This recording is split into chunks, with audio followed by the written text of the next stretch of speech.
Welcome to Pharm Easy learning made easy. इस video में हम बात करने वाले हैं नर्वस सिस्टम के इंट्रोडक्शन के बारे में। ये यूँ कहें कि नर्वस सिस्टम के जो कुछ बेसिक्स होते हैं उनके बारे में हम जानेंगे। जैसे कि नर्वस सिस्टम क्या है, ये किन से मिलकर बना है, इसके क्या कंपोनेंट्स हैं और इसकी क्या डिविज़न्स हैं, और इनके जो डिविज़न्स हैं उनके कुछ मेन फंक्शंस के बारे में इस वीडियो में हम जानने वाले हैं। तो स्टार्ट करते हैं। नर्वस सिस्टम हमारी बॉडी को कंट्रोल करता है। हमारी बॉडी की सभी एक्टिविटीज़ जैसे कि सोचना, खाना पीना, चलना, बैठना, बोलना और ऑर्गन्स के फंक्शंस को भी नर्वस सिस्टम ही कंट्रोल करता है।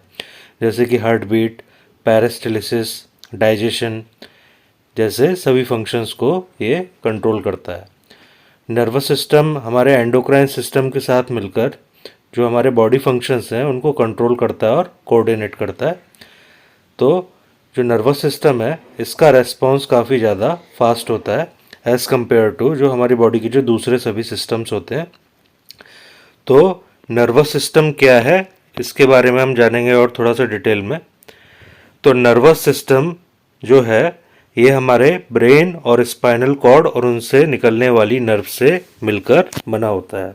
नर्वस सिस्टम में जैसा कि हम देख सकते हैं हमारा ब्रेन, स्पाइनल कॉर्ड और उससे निकलने वाली ये जो सभी नर्व्स हैं, ब्रेन, स्पाइनल कॉर्ड और ब्रेन से निकलने वाली नर्व्स और स्पाइनल कॉर्ड से निकलने वाली नर्व्स। तो ब्रेन से निकलने वाली जो नर्व्स होती हैं वो क्रेनियल नर्व्स कहलाती हैं और जो स्पाइनल कॉर्ड से जो नर्व्स निकलती हैं उनको हम स्पाइनल नर्व्स कहते हैं। तो नर्वस सिस्टम जैसा कि नाम से पता चल रहा है कि ये नर्व्स का और सेल्स का एक कॉम्प्लेक्स नेटवर्क होता है जो कि ब्रेन और स्पाइनल कॉर्ड से बॉडी के डिफरेंट पार्ट्स तक मैसेजेस या इंफॉर्मेशन या सिग्नल्स पहुंचाने का काम करता है और बॉडी के डिफरेंट पार्ट से जो मैसेजेस होते हैं उनको ब्रेन तक लेकर आने का काम करता है। अब हम जानेंगे कि नर्व सेल्स क्या होती हैं। तो जो नर्व सेल्स होती हैं उनको हम न्यूरॉन्स भी बोलते हैं। तो नर्वस सिस्टम न्यूरॉन्स से और ग्लियल सेल्स से मिलकर बना होता है। इनमें से जो न्यूरॉन्स होते हैं वो हमारे नर्वस सिस्टम की स्ट्रक्चरल और फंक्शनल यूनिट होते हैं।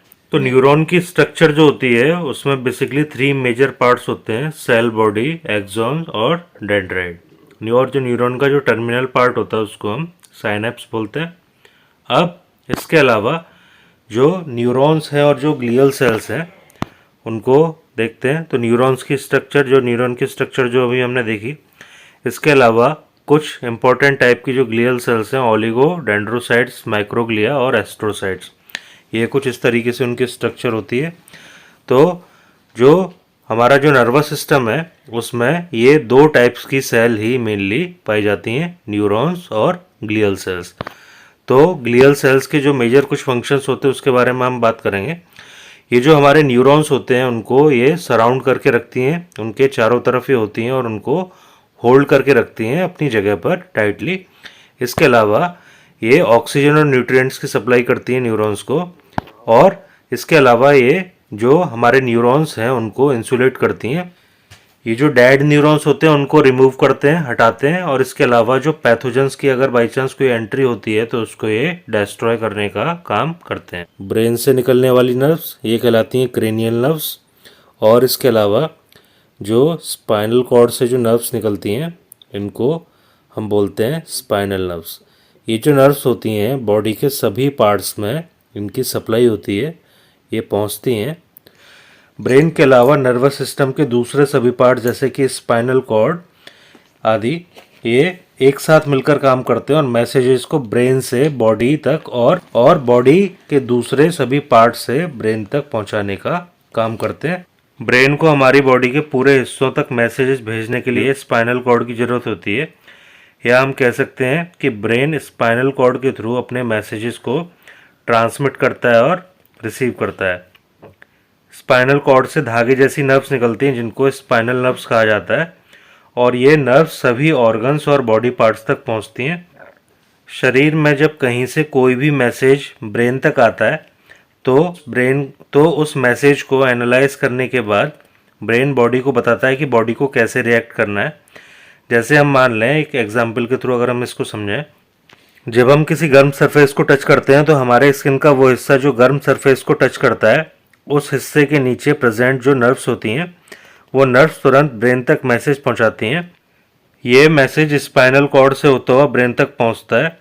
इस मैसेज को एनालाइज करने के बाद ब्रेन एक मैसेज भेजता है और हमारे हैंड या वो बॉडी पार्ट जो कि हॉट सरफेस से टच होता है उसको हम वहाँ से हटा लेते हैं। ये सब बहुत फास्टली होता है और हॉट सरफेस से हमारा हैंड तुरंत हट जाता है और हमारी स्किन को ज़्यादा डैमेज नहीं हो पाता। तो हम बात करेंगे नर्वस सिस्टम के ऑर्गेनाइजेशन के बारे में। तो जो हमारा नर्वस सिस्टम है इसके दो मेजर पार्ट्स होते हैं। पहला सेंट्रल नर्वस सिस्टम, इसको हम CNS भी बोलते हैं, और इसका जो दूसरा मेजर पार्ट है उसको हम बोलते हैं पेरिफेरल नर्वस सिस्टम। तो पहले हम बात करेंगे सेंट्रल नर्वस सिस्टम के बारे में। तो सेंट्रल नर्वस सिस्टम जो होता है हमारा, ये हमारे ब्रेन और स्पाइनल कॉर्ड से मिलकर बना होता है।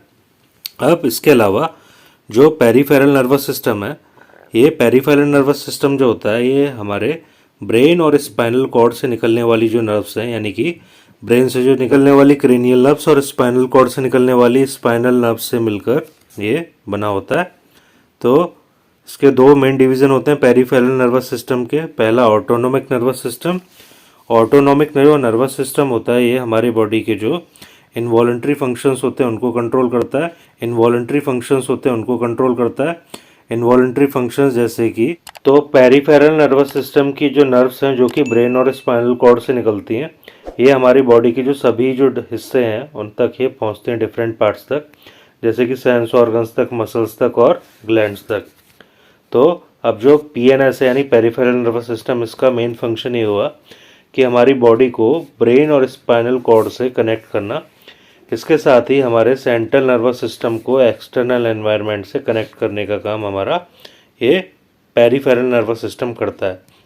हमारे जो सेंस ऑर्गन्स होते हैं जैसे कि स्किन, एनवायरनमेंट में होने वाले चेंजेस को डिटेक्ट करते हैं। ये सेंस ऑर्गन्स जो होते हैं फिर हमारे ब्रेन को ये एक्सटर्नल एनवायरनमेंट में हुए चेंजेस जैसे कि कोल्ड, हीट या कि टेम्परेचर अगर कोई बढ़ रहा है या कम हो रहा है, तो इस प्रकार के चेंजेस को सेंस करते हैं और ब्रेन को एक मैसेज भेजते हैं। और फिर ब्रेन इस प्रकार के जो सिग्नल्स होते हैं उनको एनालाइज करता है और एनालाइज करने के बाद में ब्रेन इंस्ट्रक्शन वाले सिग्नल को पेरिफेरल नर्वस सिस्टम की नर्व्स के थ्रू बॉडी की जो मसल्स होते हैं और बॉडी के जो दूसरे ऑर्गन्स होते हैं वहाँ पे सेंड करता है। तो हम बात करेंगे पेरिफेरल नर्वस सिस्टम के जो दो मेन डिवीज़न होते हैं।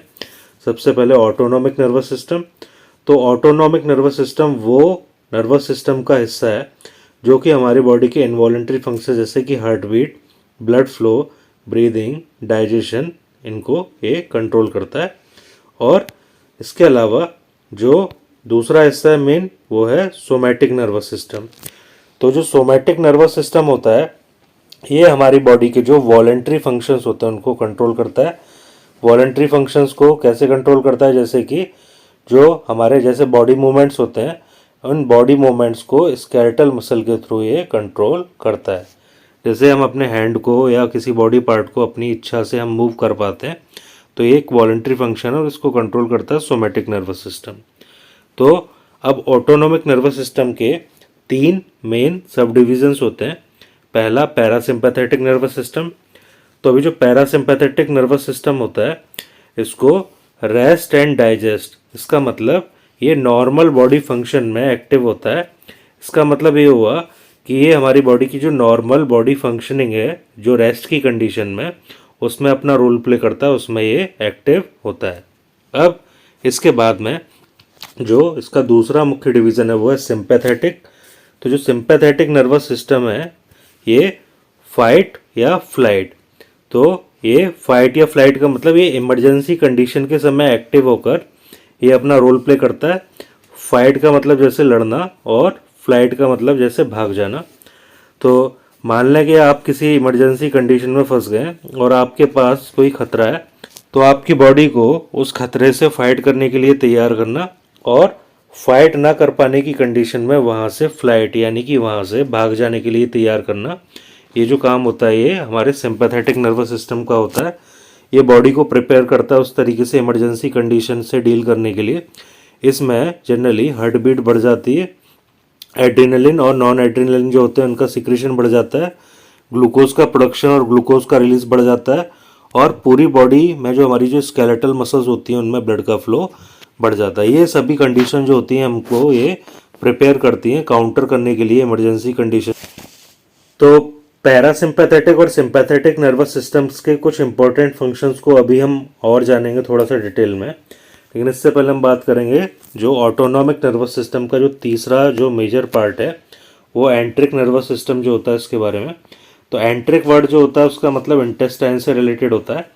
तो एंट्रिक नर्वस सिस्टम हमारे सभी डाइजेस्टिव प्रोसेसेस जैसे जीआईटी की यानी गैस्ट्रो इंटेस्टाइनल ट्रैक्ट की मोटिलिटी, पेरिस्टालिसिस और आयन ट्रांसपोर्ट, इंटेस्टाइन और टिश्यूज के बीच में वाटर और इलेक्ट्रोलाइट का मूवमेंट, इंटेस्टाइन से होने वाले जो सिक्रेशंस हैं जैसे कि हार्मोन होते हैं जैसे गैस्ट्रिन और सिक्रेटिन, इनका सिक्रेशन, कुछ आयंस और इलेक्ट्रोलाइट्स के एब्जॉर्प्शन, और इसके अलावा जो हमारा जीआई ट्रैक्ट है उसमें ब्लड फ्लो को तो अफेक्ट करता है ये हमारा एंट्रिक नर्वस सिस्टम।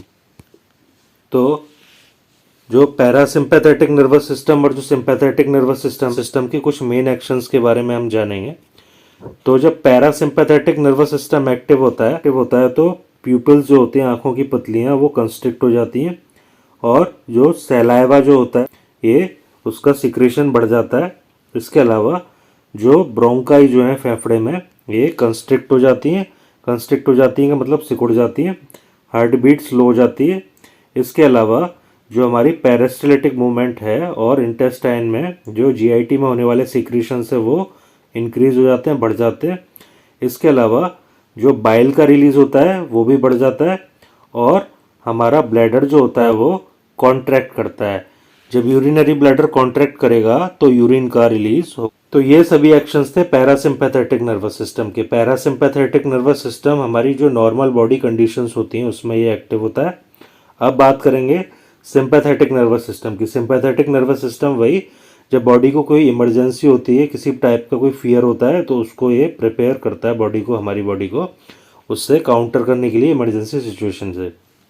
तो इसमें जो आँखों की पुतलियाँ होती हैं वो फैल जाती हैं और इसके अपोजिट यहाँ पर कंस्ट्रिक्ट होती थी, सिकुड़ जाती थी। इसमें सैलाइवा का जो सिक्रेशन होता है वो घट जाता है, कम हो जाता है, यानी जैसे गला सूखना, जैसे गला सूखता है सैलाइवा की सिक्रेशन कम होता है और जो ब्रोंकाइज होती हैं वो रिलैक्स होती हैं। इसके अलावा हार्ट बीट होती है वो बढ़ जाती है, सिक्रेशंस होते हैं हमारे जीआईटी में वो भी इनहिबिट हो जाते हैं, रुक जाते हैं और ग्लूकोज का प्रोडक्शन ज़्यादा होता है और उसका रिलीज ज़्यादा होता है। एनर्जी की रिक्वायरमेंट होती है इमरजेंसी कंडीशंस में उसको टैकल करने के लिए। इसके अलावा जो हार्मोन्स हैं एड्रेनलिन और नॉर एड्रेनलिन, इनका सिक्रेशन भी बढ़ जाता है। ये भी बॉडी को प्रिपेयर करता है to tackle with emergency conditions. और इसके अलावा यूरिनरी ब्लैडर है उसका कॉन्ट्रैक्शन इनहिबिट हो जाता है। कॉन्ट्रैक्शन इनहिबिट का मतलब यूरिनेशन नहीं होगा। अगर वीडियो अच्छी लगी तो लाइक करें, चैनल को सब्सक्राइब करें और वीडियो को अपने दोस्तों के साथ में शेयर करें।